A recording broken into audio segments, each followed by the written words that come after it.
Hey, hello viewers, welcome back to my channel. A major portion of the Earth's surface is basically being covered with water, and that particular percent is roughly 71%, as far as I know, although that is increasing with the impacts of global warming, but that is another matter of concern. Out of that 71%, 96.5% of the water is basically being trapped in oceans, and the remaining percentage of water is present in aquifers, glaciers, icebergs, rivers, lakes, etc. That if we consider water as a whole, then it is only water. But globally, if you see on the map now, that particular water in the oceans is basically being divided into various oceans, namely the Atlantic Ocean, the Arctic Ocean, the Indian Ocean, the Pacific Ocean, and the Southern Ocean.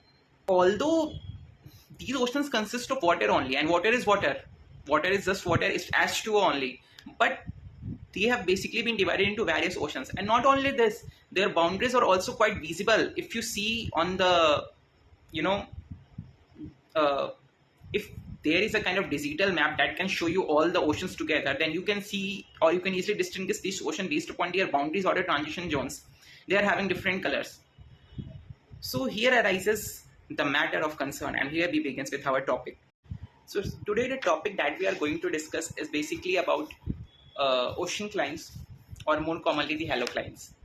So हम सभी को पता है कि there is very trending since years that there is a clear zone of separation that is visible between Pacific Ocean and the Atlantic Ocean at the Cape Horn. See, this is the Pacific Ocean, this is the Atlantic Ocean. They consist of water only, but still at the Cape Horn there is a visible boundary, or we can say interface is visible between these two that easily distinguishes the water of the two. And how is it is possible basically that if it consists of water only and water is H2 only, then how they can have different colors, or how they can form a transition zone or a separation zone? So there is a term that is referred to as the oceanclines. So oceanclines basically refers to as when the two waters, when they are different in the biological and the physical characteristics, then the separation that is basically being formed between the water of the two bodies is referred to as the oceanclines. And when in one of the water body the salt concentration is at least 5 times of the salt concentration in the other water body, then that zone of separation is referred to as the halocline. So going into deep, I would like to throw some light on an incident that took place with one of the great explorers, Jacques Cousteau. He basically went on a diving kind of thing into deep water bodies, and he was an oceanographer. When he went, he noticed something at the Straits of Gibraltar.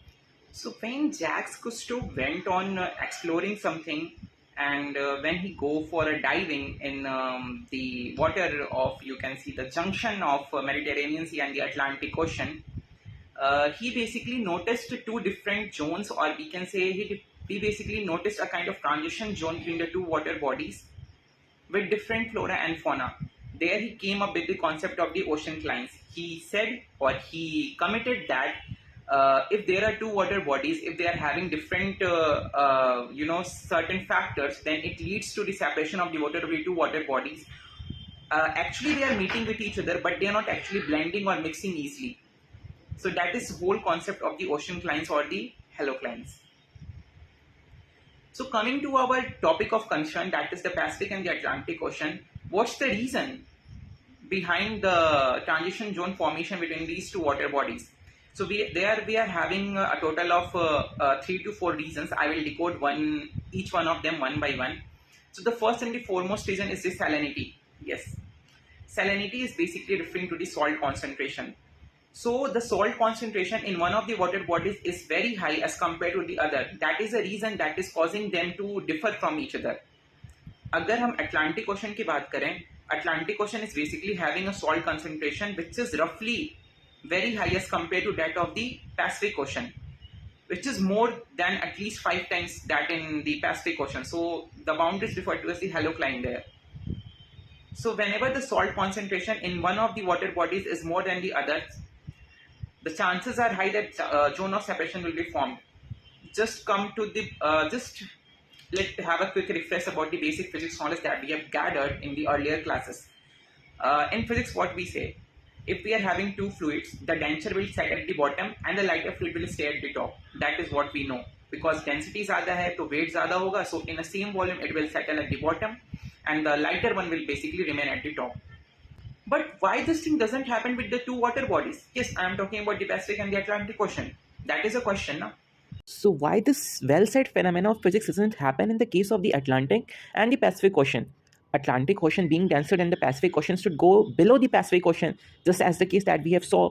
But why it doesn't happen? The reason is, although there is difference in density, but that difference is not that much large that will cause the water to go one below other.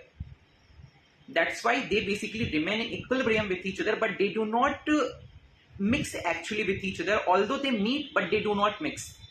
Because mixing is a gradual process and it takes time. But that time is not basically provided for the process, and that is the reason they are not going to mix with each other and the boundary of separation is basically being formed. Now the second reason is inertia. Yes. Whenever we talk about the inertia, we basically came up with the Coriolis forces. So what are Coriolis forces?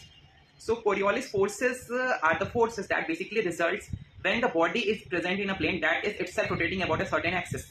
So the force that is basically being experienced by the body in that particular plane is referred to as the Coriolis force.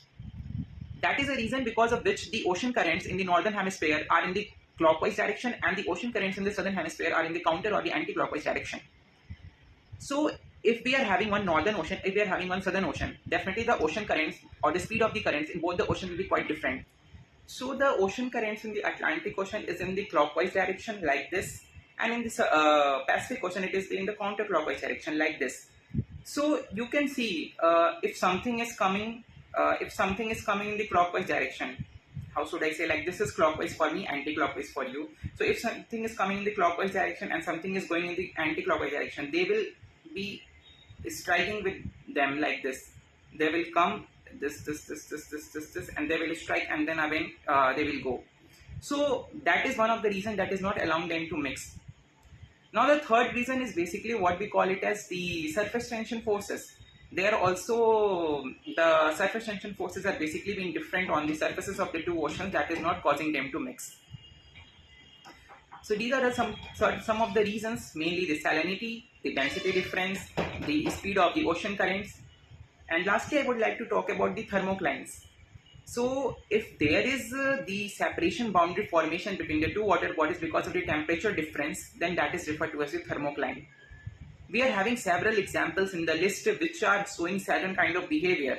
Two water bodies getting separated from each other and a boundary is clearly visible. That is not like a wall, that is kind of not a physical boundary, but yes, this is visible from the top. So in the list we are having examples like if I quote, it basically follows the North and the Baltic Seas, the Mediterranean Sea and the Atlantic Ocean that is basically been meeting at the Strait of Gibraltar. Next we are having the Caribbean Sea and the Atlantic Ocean, followed by the Suriname River and the Atlantic Ocean, and last but not the least the Uruguay River and its afflux. Hope you all enjoyed this particular video. If yes, stay tuned with my channel, do subscribe, hit the bell button. Bye bye.